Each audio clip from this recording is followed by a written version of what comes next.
Hey everyone, welcome to Be the Change. My name is Lily Mott, and today's episode is about how change comes when you positively impact one person's life. I have been so excited to share this episode with you because I was so inspired by this guest's story and her new podcast, which you can listen to right now. Skylar Jackenthal is the host of the Good Grief Life After Loss podcast on Be the Change Media Network, which launched on May 15th. I've included the links to Good Grief in the description for you to check out after. But for now, let's dive into this episode featuring Skylar Jackenthal.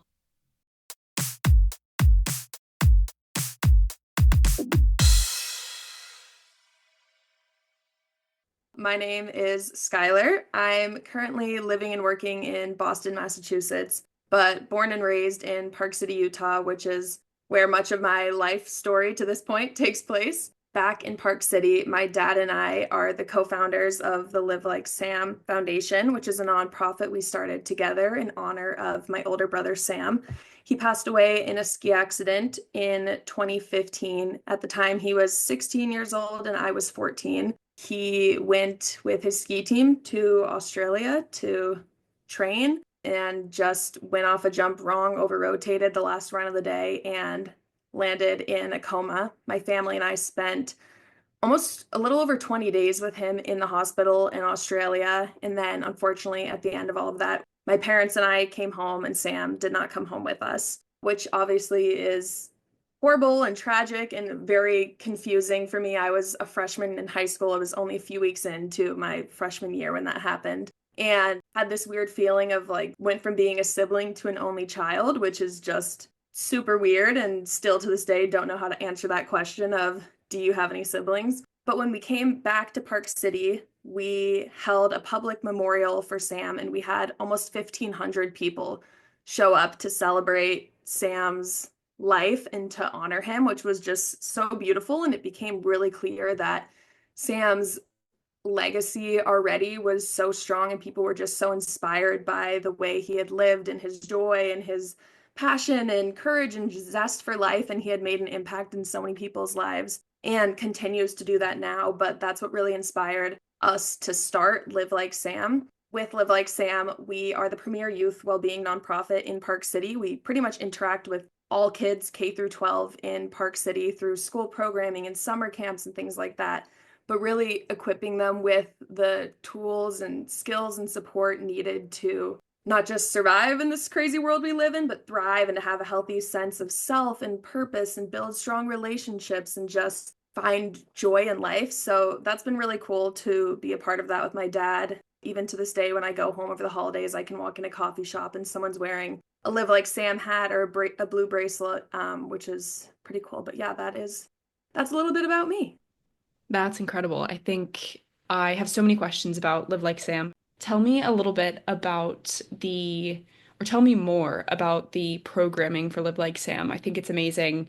Can you tell me what that looks like? And also, I think as you were growing up and going through high school and then, of course, college, and you are probably having all of these new experiences and balancing that as well. Tell me a little bit more about the experience of running Live Like Sam, of founding that, and a little bit more about the programming and the work that you do. Yes. So when Live Like Sam started, at the time, my dad was still working his full-time job, and this was more of a passion project. We started really just as a scholarship fund. People wanted to give us money. They didn't care what it was for. They just wanted to support us, which is like the opposite problem foundations usually have. You're begging for money usually. In this case, people were throwing money at us, and we were like, what should we do with this? So we started off as a scholarship fund, really giving money to local athletes to pursue their passions, to be able to afford their sport, whatever it may be, which felt like something Sam would have supported. Being a competitive skier is extremely expensive, and my family knew that firsthand. But over time, it just felt like there was even more and more work that we could do. And my dad really started doing a lot of grief work on his own and was meeting a lot of families who had lost children. And it was like overwhelming the amount of people who had lost families to suicide and overdose. And thankfully, we were not affected by that, which we're so grateful for. But we realized, in our community alone, so many kids were battling with that. And growing up in Park City, I was very exposed to that. It's a wealthy community. There's a lot of access to drugs. There's absentee parents. So we realized like, hey, people are giving us money. We have Sam's legacy. People want to live like Sam and, learn how Sam lived and support that. And they want to support us. And so we became a 501(c)(3) nonprofit and we really started fundraising. My dad quit his full-time job and does this full-time, which is really cool. One of our main programs is called Thrive. It's a 6 weeks life skills training where groups of high school students are put together in a cohort to really form relationships. And they start as complete strangers who they maybe think have nothing in common and go out of that forming great relationships with each other and just realizing, like, in this day and age with social media, it's so hard to have confidence as a kid and be self-aware and have high self-esteem and find joy in the little things. And they just go through this training where they get the skills to do just that, to set goals. They look at Sam's bucket list and learn how to create their own bucket list. We do programs like that with elementary school kids, but really just providing opportunities for the youth to learn to love themselves and then ways to take those skills into the future and make the world a better place. I love how it's grown so much, and I think it's just incredible. And I also think that's a very natural transition to the work that you're doing now. And I would love to talk a little bit about the podcast and what inspired you to get started with that, and then give me a little background on what the process has looked like so far to launch the podcast.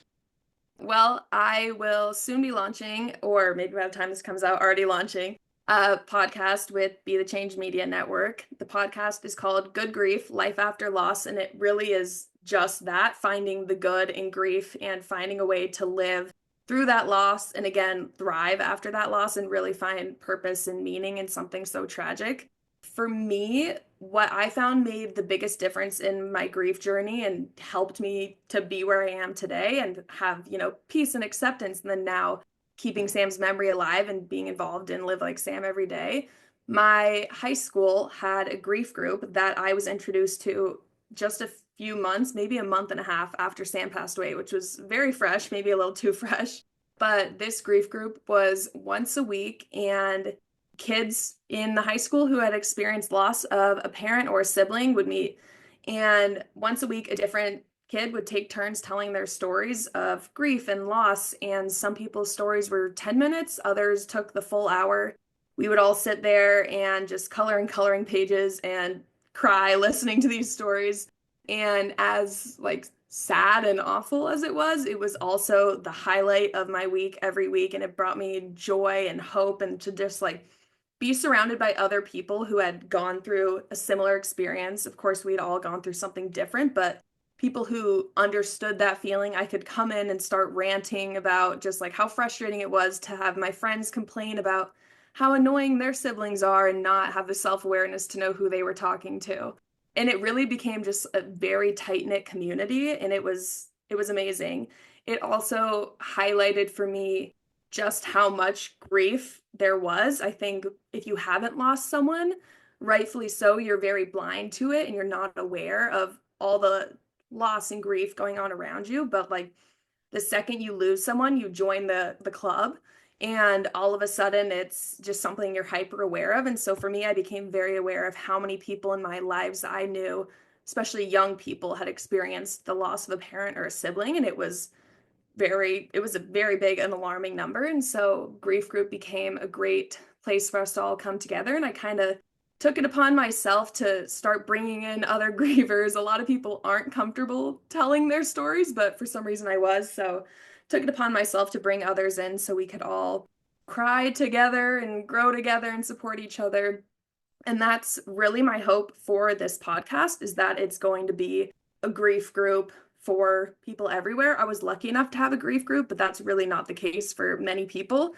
And I think there's a lack of resources out there for grief in general, but especially for young people grieving, because you're not supposed to experience loss as a young person, as like a 10-year-old child. You're not supposed to know what it's like for a parent to die or a sibling to die. And so I want to create a space that kind of embraces that and welcomes that and just provides support for those young people who are currently grieving. I think that's amazing, and so thrilled to be supporting you on this journey as much as I can. I feel like you came in with this idea and you just ran with it. So if it's already out when people are listening, go check it out. But tell me about some of the topics that you're going to be talking about don't give too much away, but I'd love to just give a little sneak peek to people who are listening out there. Yes, definitely. There is certainly not a lack of topics to discuss in this, which as I started brainstorming, I was relieved to hear at least that I wouldn't run out of things to talk about. But I plan to be doing a lot of solo episodes myself, hopefully answering questions, just sharing my own personal experiences. My first full episode is going to be, introducing that awkward topic of telling someone that you have a dead brother, a dead parent, and how both sides are so uncomfortable when that happens. And hopefully there's a little bit of humor in that episode, but it's also probably going to be very relatable to people. But what I'm most excited about is the interviews I plan to do. Similar to Grief Group, where students would take turns telling their stories, I want to interview fellow young grievers who are going to come on and share their stories. Again, some may be brief, some may be very detailed. I'm sure many will be super sad, but I think just having fellow grievers share their stories will help others find comfort and know they're not alone, because grief is the one universal experience that we all share. So I think it's going to be really powerful to have other people come on and share their stories. Of course, knowing that may take some convincing because not a lot of people probably want to come out in public and share their stories of grief. That's amazing. And I do think it's going to be so beneficial for people out there. And I think you're a great example of someone who wanted this when you were younger, I'm sure. And now you're kind of filling that gap for yourself and for people who might be experiencing similar situations. I love that. And I think that's such an important part of making change, and especially Be the Change Media Network. I think it's in the name. You are being the change that you wish to see. So what advice would you want to share with young people who might want to make change but don't know how to get started? I think a lot of people assume in order to make change, they have to have this big dramatic story to do so. And maybe they think something tragic has to have happened to them for them to have that story and to push them into the spotlight and make change and be passionate about a cause. Of course, in my case, that helps, but I really don't think that's necessary. I think every single person has an important story to share that's worth sharing. And I think making a change does not mean you have to make a change on the world or even your community. Even if you can just positively impact one person's life with your story by sharing your story, I think that's so important.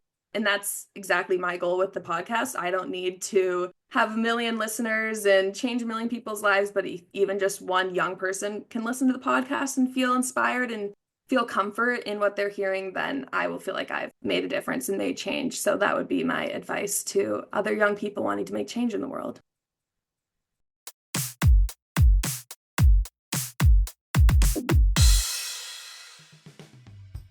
I am so glad that I got to chat with Skylar and to share her story because, as you could tell throughout my conversation with her, I think her story and the work that she's doing are so inspiring.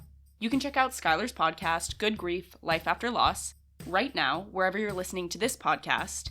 And to close this episode out, I want to highlight that last piece of advice that Skylar shared because it really resonated with me. You don't have to change entire communities or countries or the world. Instead, keep Skylar's advice in mind because change comes when you positively impact one person's life.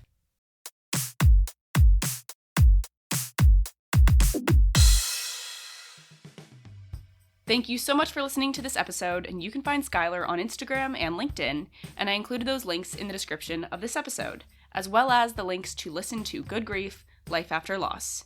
If you want to talk about anything I mentioned, please reach out to me by email at lily@bethechangepodcast.org or on Instagram at Be the Change Media Network. I'm working on expanding Be the Change Media Network, which means bringing you more inspiring stories from amazing guests and incredible hosts just like Skylar. If you enjoyed this episode, I would really appreciate it if you could leave the podcast a rating and a comment because it will help these stories to reach, educate, and inspire more people. And of course, I would love to hear your thoughts and feedback. Tune in for my next episode, but until then, be the change you wish to see in the world. Bye, guys.